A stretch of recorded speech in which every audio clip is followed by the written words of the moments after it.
नवभारत और नवराष्ट्र के Maharashtra first conclave के दूसरे संस्करण में आप सभी का स्वागत है। आज सेहत की बात हो रही है और हमारे साथ हमारी मेहमान हैं डॉक्टर नंदिनी।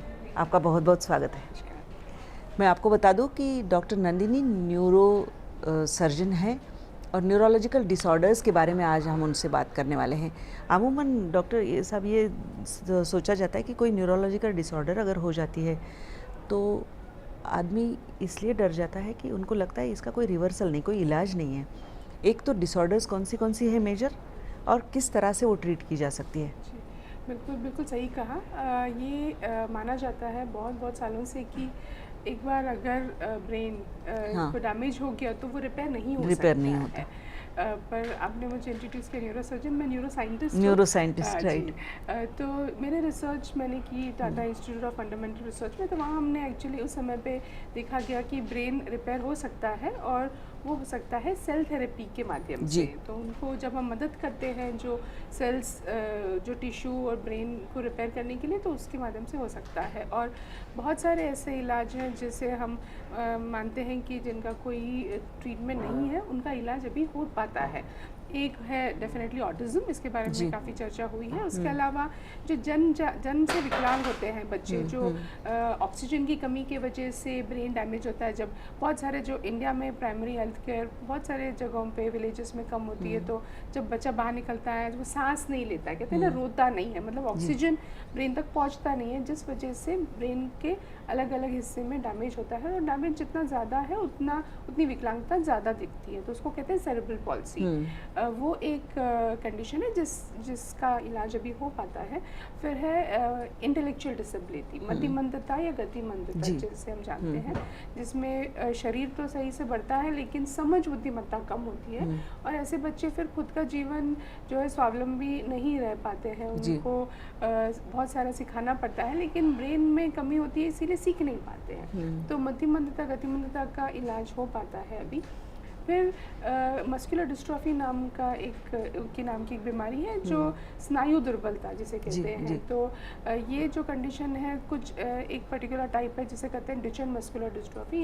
ये लड़कों में होता है और 18 से 20 साल 22 साल में इन लड़कों की मौत हो जाती है। तो मस्कुलर डिस्ट्रॉफी डीजेनरेटिव कंडीशन में आती है, धीरे धीरे ये प्रॉब्लम बढ़ती जाती है। तो इन कंडीशन में क्योर नहीं है हमारे पास, लेकिन हम इस प्रॉब्लम को कहीं रोक सकते हैं। ये जो प्रॉब्लम बढ़ रही है उसे रोका जा सकता है। बिल्कुल एक वेजिटेटिव स्टेट में होता है पेशेंट वो? नहीं, पहले वो चलते फिरते होते हैं, फिर गिरना शुरू हो जाते हैं। और जैसे जैसे गिरना शुरू होगा तो मसल वीक होने लगती है, कुछ सालों में चलना बंद कर देते हैं। और फिर जो वीकनेस है नीचे से ऊपर जाती है, फिर हाथ वीक हो जाते हैं, फिर सांस लेने में दिक्कत होती है, जिससे उनकी डेथ होती है। वजह क्या होती है? ये स्नायु दुर्बलता जेनेटिक कंडीशन है। अच्छा। कुछ जीन्स होते हैं जिनमें डिफेक्ट होता है, तो वो डिफेक्ट की वजह से कुछ प्रोटीन जो हमारे स्नायु में होते हैं वो प्रोटीन सही नहीं बनते हैं। इस वजह से मसल की फाइबर टूटती जाती है।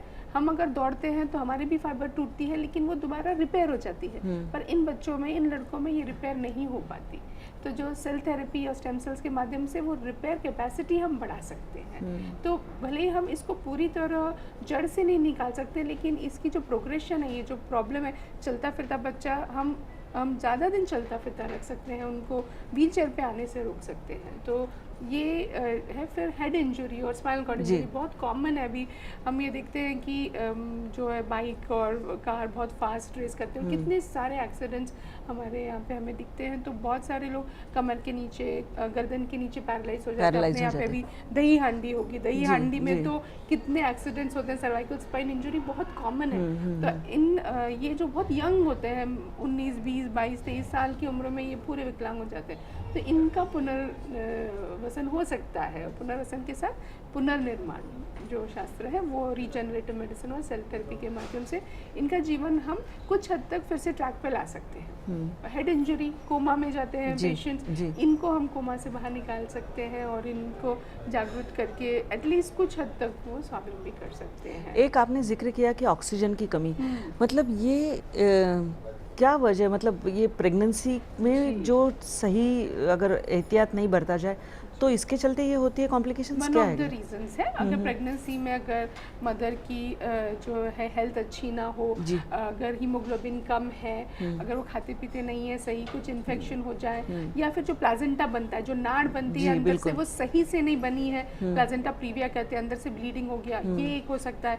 जब बच्चा बाहर निकलता है तो कभी वो कैनाल में फंस जाता है, तो वो बहुत समय लगता है निकलने के लिए के बाहर, कभी फोर्सेप लगाना पड़ता है, कभी इमरजेंसी सी सेक्शन करना पड़ता है। तो ये सब कोई सिनेरियोज हैं जहाँ पे ऑक्सीजन की कमी ब्रेन में होती है, हो सकती है। तो before birth, during birth and after birth, मतलब जन्म के बाद में भी कभी सडन फिट्स आ जाते हैं, शुगर कम हो जाती है, फिर NICU में रखना पड़ता है, ब्रीदिंग डिफिकल्टी, ये सब कंडीशंस है जहाँ पे ऑक्सीजन की कमी और ब्रेन का विकास सही से नहीं होता है। एक तो इलाज कितने लंबा समय देना पड़ता है, क्या है?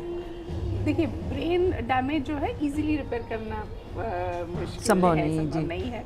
कोई भी ऑर्गन अगर बड़ी जो डैमेज, तादाद कितनी है डैमेज की, उस पर डिपेंड करता है। अभी तक ये माना जाता था कि सिर्फ व्यायाम है, व्यायाम ही करते रहिए, जी। व्यायाम करते रहिए और जिंदगी भर व्यायाम करते रहते हैं। तो पर व्यायाम क्या कर रहा है, ब्रेन में जो भी क्षमता है उसका इस्तेमाल कर रहा है। पर अगर क्षमता ही कम हो तो आप कितना व्यायाम क्या करेंगे? करेंगे? ये ऐसे हो गया कि आपकी गाड़ी की बैटरी डाउन है और आप धक्का मार रहे हो। तो हमें क्या करना है, क्षमता बढ़ानी है। तो क्षमता बढ़ाने का जो तरीका है वो है सेल्यूलर थेरेपी या स्टेम सेल थेरेपी, जिससे हम ब्रेन की क्षमता बढ़ाते हैं, जिससे इसके बाद जब आप व्यायाम करें तो आपको जो रिस्पॉन्स है, आपको जो ट्रीटमेंट का उपयोग है वो ज़्यादा अच्छे से आएगा। यानी देखा जाए तो पूरा कॉम्प्रहेंसिव उसका थॉट करना पड़ता है। बिल्कुल सही, बिल्कुल। अप्रोच जो है हम सिर्फ नैरो नहीं रख सकते, एक जी। रामबाण उपाय नहीं है। जी, बिल्कुल। इसको कॉम्प्रहेंसिव सेलुलर थेरेपी और जो ऑक्सीजन बेस्ड थेरेपी कहते हैं, हाइपरबैरिक ऑक्सीजन थेरेपी और रिहैबिलिटेशन। सो न्यूरोलॉजिकल कंडीशन में अप्रोच जो है 360 डिग्री होना बहुत ज़रूरी है। और हम क्या अपेक्षा करते हैं, हम सब चाहते हैं कि हम एवरेस्ट चढ़ पाएं, जी। लेकिन हम चढ़ पाते हैं क्या? नहीं, कहीं ना कहीं हमें कॉम्प्रोमाइज़ करना पड़ता है। तो हमारा फोकस होना चाहिए इंडिपेंडेंट, स्वावलंबी। तो हर न्यूरोलॉजिकल कंडीशन में स्वावलंबी होना पॉसिबल है, उसी में हमें मदद करनी है। हताश ना होके कोई ना कोई तरीका है जिससे हम थोड़ा रास्ता अलग हो जाता है। जी। ये देखिए, एक रास्ता है सामने जो है, हमारी एक पेड़ गिर गया है तो हमें दूसरा रास्ता देखना पड़ेगा, लेकिन हम अपने जो मंजिल है वहाँ तक पहुँचेंगे। डॉक्टर नंदिनी, बहुत अहम बात है ये जो आप बता रही है। एक बार और फिर से आपसे विस्तार से बात करेंगे हमारे दर्शकों के लिए। तो डॉक्टर नंदिनी हमको बता रही थी कि अगर किस तरह की कोई बीमारी है तो बिल्कुल डर मत जाइएगा, हो सकता है इसका इलाज है। और अगर आप सही वक्त पर, सही समय पर डॉक्टर तक पहुँचे, सही डॉक्टर तक पहुँचे, तो शायद एक नई ज़िंदगी आपको मिल सकती है। आपके कुछ सुझाव, आपके कुछ कमेंट्स हो तो हमारे कमेंट बॉक्स में ज़रूर डालिएगा और हमारे चैनल को सब्सक्राइब करना ना भूलें। फ़िलहाल के लिए विदा दीजिए, धन्यवाद।